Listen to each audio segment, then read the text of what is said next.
कई वर्षों बाद आपके बीच में आने का मौका मिला। निश्चित रूप से इस खुशी को मैं अपने शब्दों में बयां नहीं कर सकता। वैसे तो सारे इतिहास मैंने तोड़े हैं, चाहे वो सतयुग हो, चाहे द्वापर हो, चाहे त्रेता हो। आज तक किसी को 12 साल का वनवास मिला, किसी को 14 साल का मिला। मैं तो 20 साल का वनवास काट के आपको बीच में आया। और सावरपुरा, घाटा, चीपलाटा, हीरवा, तेजाला, ये सब तो इतने प्रिय गांव है मेरे दीपास इधर के, जिनके बारे में मैं अक्सर बीच के 2008 से 2023 तक खेतने में जिक्र करता रहता था। तो यहाँ का निमंत्रण मिले और इंजीनियर धर्मपाल उसको स्वीकार ना करे, शायद ये गलती मैं जीवन में कर नहीं सकता। आप लोगों ने मुझे इस काबिल समझा, यहाँ पे बुलाया, और मैं तो धन्यवाद देना चाहता हूँ इस क्षेत्र को, क्योंकि मेरी राजनीतिक उत्पत्ति, मेरे परिवार की राजनीतिक उत्पत्ति अगर कहीं से हुई है तो नीम का थाना क्षेत्र से हुई है। इसलिए आपको बहुत बहुत धन्यवाद देना चाहता हूँ।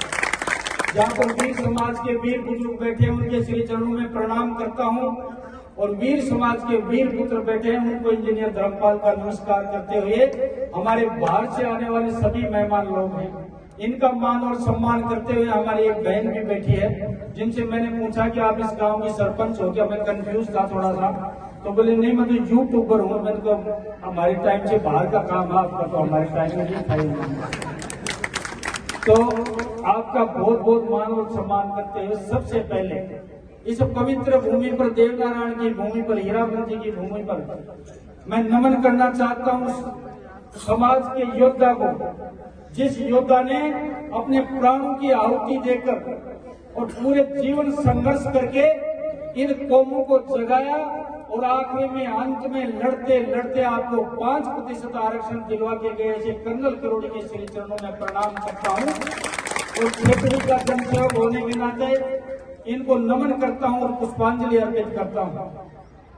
मुझे बड़े गर्व के साथ ये कहना पड़ता है कि मैं कर्नल साहब के साथ बहुत लंबे समय तक काम किया, और वो हमेशा जब मुझे मिलते थे तो पीठ थपथपाते थे मुझे, और मुझे यही कहते थे, ये मेरे मुंह से बात कह रहा हूँ तो ये बात थोड़ी हल्की जरूर हो गई है, लेकिन मुझे यही कहते थे कि मैं तो सवाई माधोपुर से हूँ, करौली से हूँ, लेकिन शेखावाटी का कर्नल किरोड़ी को इंजीनियर धर्मपाल तू है, वो करेगा, कहाँ बुलाएगा, किस वक्त बुलाएगा, मैं आपके साथ हूँ। और जब गुर्जर मूवमेंट चला, गुर्जर आरक्षण का आंदोलन चला, तो निश्चित रूप से जब हमने बुलाया इनको, हमारे बीच में आए। आज ऐसे योद्धा को याद करते हुए खुशी होती है, हमें खुशी होती है। हमने देव देवताओं को नहीं देखा, कोई गाय की रक्षा करते हुए खत्म हो गया, कोई पेड़ की रक्षा करते हुए खत्म हो गया, कोई स्त्री की रक्षा करते हुए खत्म हो गया, लेकिन ऐसा योद्धा हमारे बीच में जिसकी पुण्यतिथि पर हम इकट्ठे हुए हैं, जिसने 5-5, 4-4 समाजों की रक्षा करते हुए अपने प्राणों का बलिदान दिया, ऐसे योद्धा को मैं पूरे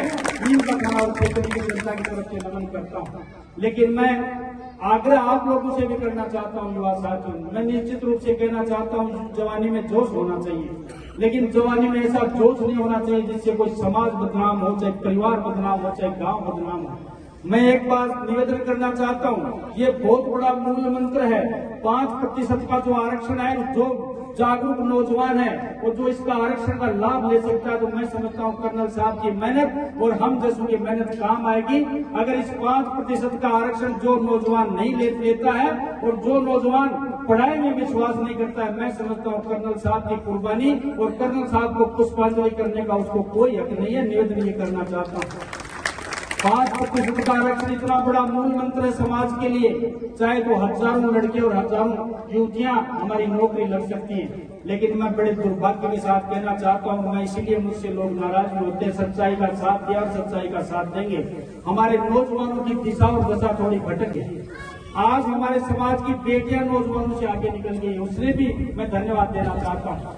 और नौजवानों की तो शौक ही अलग अलग हो गए हैं, और मैं तो कहता भी हूँ, मेरे बात भी आप यूट्यूब पे सुनते होगे, कई बार इस पे सोशल मीडिया पे सुनते होगे, ये जमाना और ये पृथ्वी गोल, ये गोल पृथ्वी हमेशा टक्कर लगाती रहती है। पृथ्वी हजारों साल तक पुरुषों ने राज कर लिया, आप भी तैयार हो इस बात के लिए, अब हजारों साल तक महिलाएं राज करेंगी, और उसके लिए नौजवानों ने तैयारी भी कर ली है। देखते होगे ना आप, नौजवानों ने बड़े बड़े बाल भी बढ़ाना शुरू कर दिया, गले में दुपट्टा भी डालना शुरू कर दिया, कान में कुछ पहनना भी शुरू कर दिया, थोड़े बहुत दिन में मांग भरना भी शुरू कर देंगे, चाकू चोला संभाल लेंगे। हमारी ये बेटियां और बहनें हैं, ये बढ़ेंगी।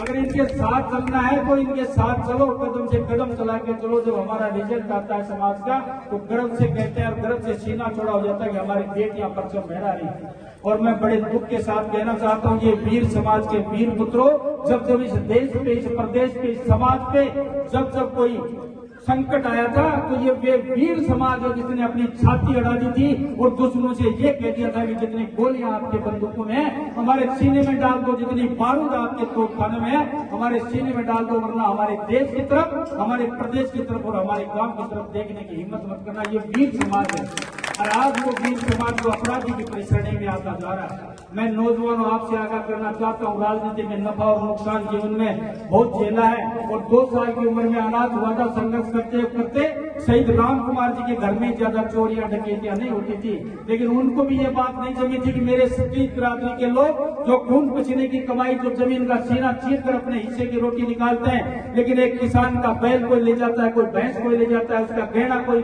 चोर उठा ले जाता है। और उस वक्त जब साधन नहीं थे, सर छोड़ के राम कुमार जी ने आंदोलन चलाया और सुरक्षा दल बनाया और लड़ते लड़ते अपने प्राणों की आहुति दी।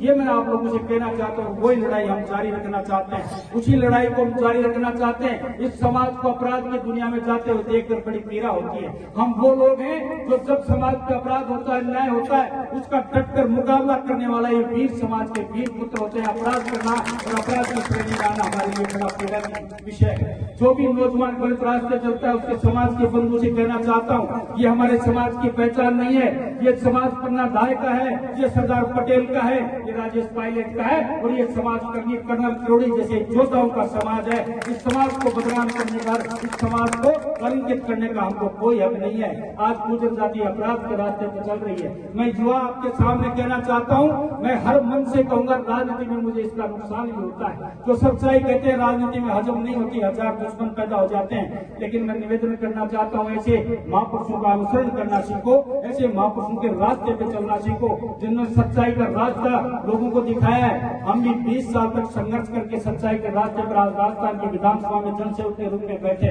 वरना 2-4 झूठ बोलते तो हम पहले ही जीत जाते।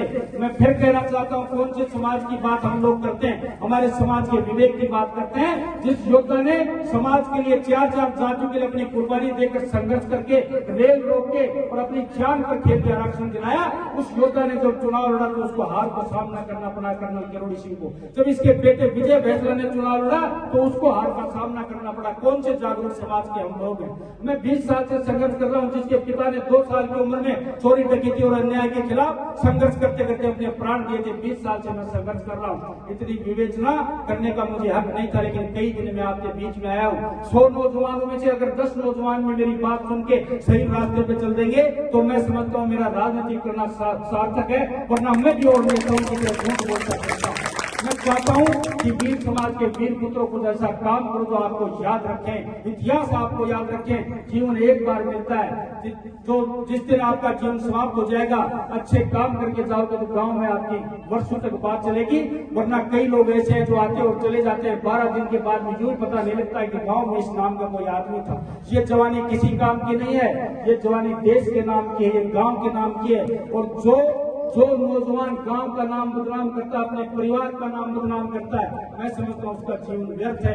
पूछ के देखिए उस माँ से जिसकी कोख से आप पैदा होते हो और अपराध के रास्ते पे चलकर जब जेल में चले जाते हो और सलाखों के पीछे आपको अपनी माँ देखती है तो अपनी कोख पे रोती है कि मैंने कैसा बेटा पैदा किया है, समाज में मेरा नाम बदनाम हो रहा है। ऐसे रास्ते पे चलते आप लोग कुछ नहीं दे पाते, ना परिवार को दे पाते हो, ना समाज को दे पाते हो, ना इतिहास बन पाता है आपका अपराध का इतिहास है। मैं इसलिए कहता हूँ कि अन्य जातियां आज बुजुर्ग को अपराधी जाति घोषित करना चाहते हैं। कर्नल साहब का जो बलिदान था वो अकेले नहीं था।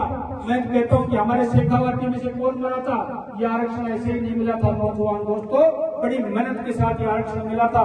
सैकड़ों बहनों की मांग का सिंदूर उजड़ा था, सैकड़ों माताओं की कौम उजड़ गई थी, बुढ़ापे की लाठियां चढ़ गई थी और सैकड़ों बहनें अपने भाइयों के हाथ पे लाठी बांधने के लिए तरस गई थी, जब जाके आरक्षण मिला था। ऐसे मुफ्त में आरक्षण नहीं मिला था।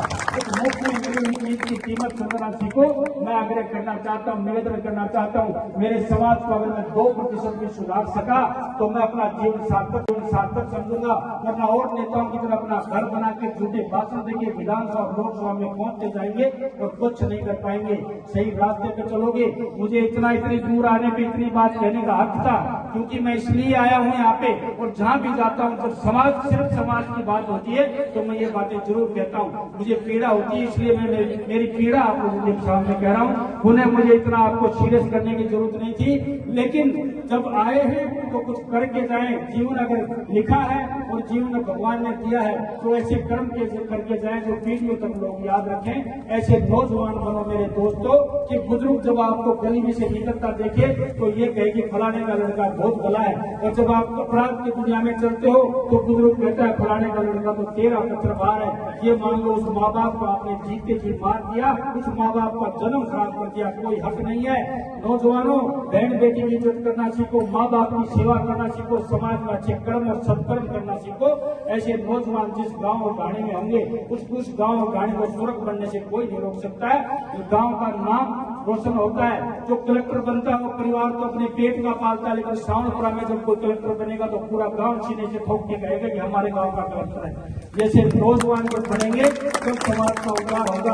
अकेले कर्नल साहब से या इंजीनियर धर्मपाल से या आपके बस्सी साहब जो बैठे हैं इनसे कुछ नहीं होने वाला है। सब लोगों को मिलकर सुधरना पड़ेगा।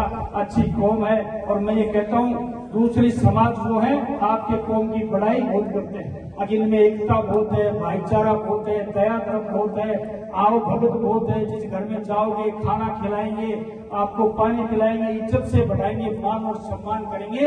इतनी बातें और अन्य समाज करते हैं आपके बारे में, अच्छी बातें करते हैं। लेकिन यहाँ के कुछ वर्षों से तो ये जो गन कल्चर चली है, कट्टा कल्चर जो चली है, इसमें आके हमारे समाज का नुकसान हुआ है। मैं हाथ जोड़ता हूँ आपके सामने देव महाराज के स्थान पर, अगर कोई नौजवान मेरी बात से सहमत हो तो निश्चित रूप से मेरी बात माने और समाज में अपना नाम रोशन करे। इन्हीं शब्दों के साथ मैं निवेदन करना चाहता हूँ। कर्नल साहब को मैं पुनः एक बार श्रद्धा सुमन करते हुए मेरा मान किया, सम्मान किया, आप लोगों का बहुत बहुत आभार है। मैं धन्यवाद व्यक्त करना चाहता हूँ। कितने वर्षों बाद मुझे श्रावणपुरा गाँव में आने का मौका मिला। उन्हें मेरी बात किसी को गलत लगे हो तो क्षमा का प्रार्थी हूँ। मैंने इतना ही निवेदन आपको करना था। इन्हीं शब्दों के साथ अपना कथन समाप्त करता हूँ। सबको राम राम, बहुत बहुत धन्यवाद।